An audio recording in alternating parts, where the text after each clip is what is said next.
Hi everyone, this is me again, Dark Knight 123, and today we are starting a new review series to celebrate Sonic Mania and Sonic Forces release, because I'm a huge Sonic fan. As you guys know, I know a ton of Sonic trivia. I've been a huge hardcore Sonic fan since the beginning of second grade. I'm in almost a seventh grader now, and everyone else is doing a Road to Sonic Mania. They're doing gameplays though, and since reviews are my specialty, and not in order, we will be reviewing a bunch of Sonic games. May not all of them in time, but we'll be doing a ton of Sonic reviews.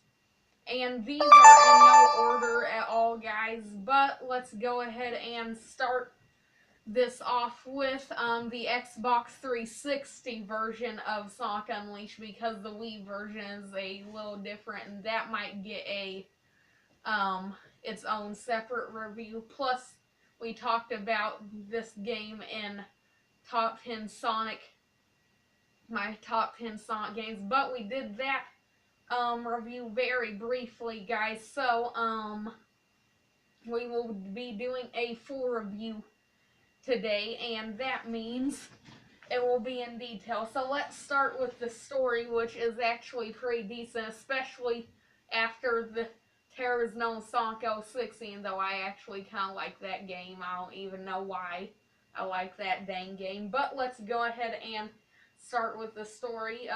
First in the story, we get an awesome CGI cutscene of Sonic and Eggman battling in space, and as usual, Eggman gets his butt kicked, but for some reason, Sonic lets Eggman have mercy, which he does all the time, but he should have known that what was coming, which is the fact that Eggman traps Sonic in this energy wave beam type of thing. I don't even know what it was. Takes the Chaos Emeralds, drains them of their energy, and releases Dark Gaia, which is like this super being or something. I can't tell exactly what it is. An Earth spirit. Not like Captain Planet Gaia. I don't know, man. But Dark Gaia, and then Sonic falls down after being turned into the Werehog, which is explained as he turns into the Werehog, I think, because Dark Gaia goes into him. I think that's how it is explained. I think that's how he turned into the Werehog, but he gets launched back onto Earth and finds Chip, which is later on revealed as Dark Gaia. Then a little later, they try to find some info about Chip because he lost his memory, but after some random Optos prologue levels, you go to Spagonia only to learn that the professor you had been looking for, which is Professor Pickle, you learn he's kidnapped by Eggman, so just great. And then after that, you go searching around in Spagonia a bit, and then finally you head off to Missouri, or Missouri, in other words, how hillbillies say Missouri. But after that, you find the professor, break him out of Eggman's prison. Then you do some boss fights, and well, just one boss fight and 2 levels in Missouri, and then after all that, you get a Chaos Emerald restored, which keeps happening in this game. Actually, you keep unlocking more and more Chaos Emeralds.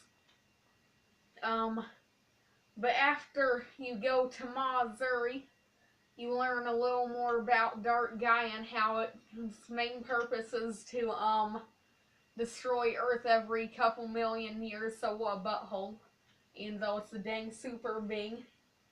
But after that, you go to Chnon, and you get another Chaos Emerald restored, and basically just keep on going with the chaos restoring. But finally, after all the chaos restorance, you finally learn that Chip is like Gaia. And then that's when you head to the final zone of the game, which is Eggman Land. And then the story ends where Sonic is finally not looking like a terrifying original character from DeviantArt and is finally back to his normal modern Sonic self. And then finally you just get a memorial of Chip, because after this game he will probably never show up at all in any other Sonic games unless he's like a quick cameo that you make. But that's the story, which is decent, especially after Sonic 06. Let's talk about the music. The music in this game is really upbeat. It's really Sonic style, and it's all around good music. That's all I'm going to say. And then, speaking of music type things, let's go with the graphics, which actually doesn't have anything to do with music, so I don't even know.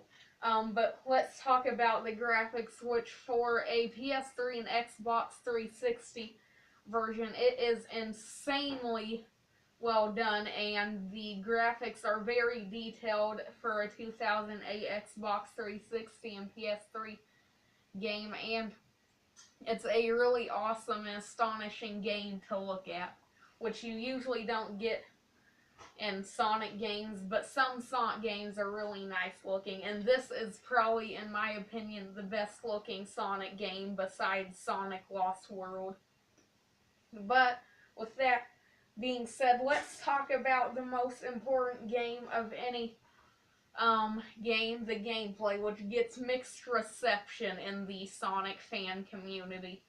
First, let's talk about the hub worlds, which aren't technically in the Wii version, because in the Wii version you go around and talk to people with icons, but in this version you actually walk around a hub world, which are usually small, so it's not hard. It's very hard to get lost, which is good because you want to find the way to places quick. And these hub worlds, and they're okay. You can talk to people. The humans aren't horrifying looking like in Sonic 06.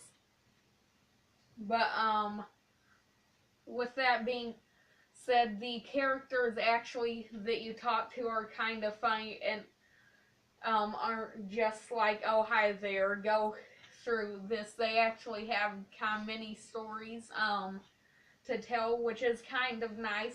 So it's not super boring, but it's just kind of meh of a hub world. The daytime stages are amazing. You can blaze Sonic's top speed ever in a video game, I think, for daytime stages.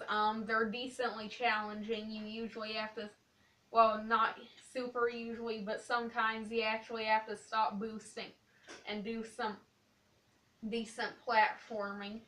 So you can't just slack off on the platforming either. So it's not too bad. Most levels have alternate pathways, which is always good level design in a Sonic game. It's not super cheap with level design. And then the homing attack lets you do some shortcuts, and the boost let you do some shortcuts. And all around, the day stages are insanely good.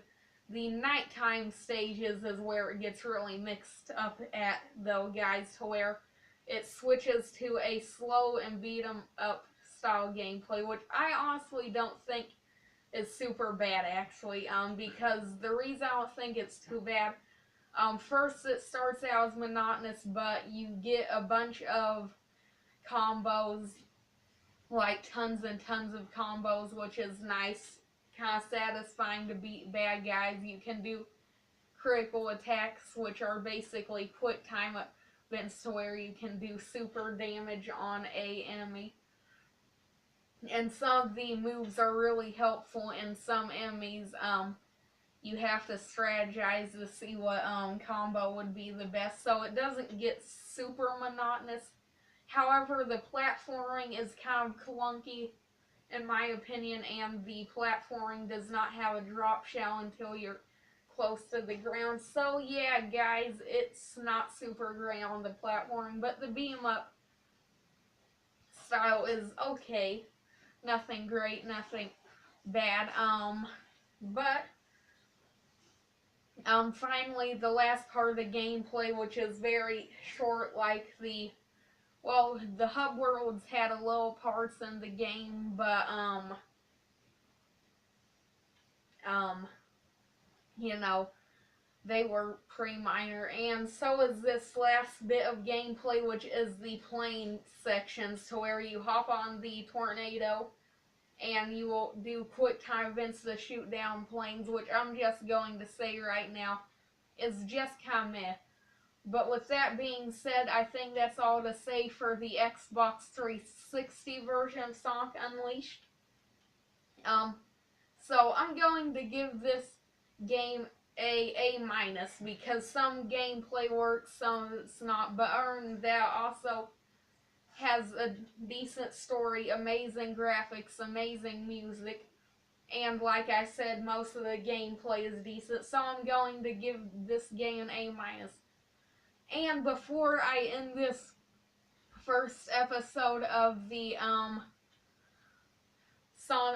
highway of Sonic reviews, I would like to give a shout out that one of my personal friends requested, which has a YouTube channel, which is the Masked Beanie, which I am not sure if his first channel is still up, but make sure to go check him out, like some videos of his if you want, and make sure to subscribe to him.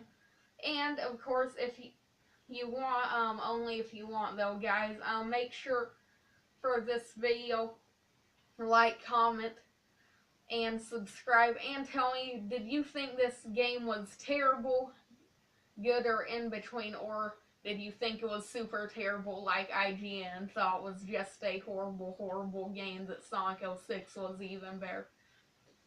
But that is all for this video, guys. I hope you enjoyed, and I will see you in the next review. With that being said, Door Night 1, 2, 3, peace.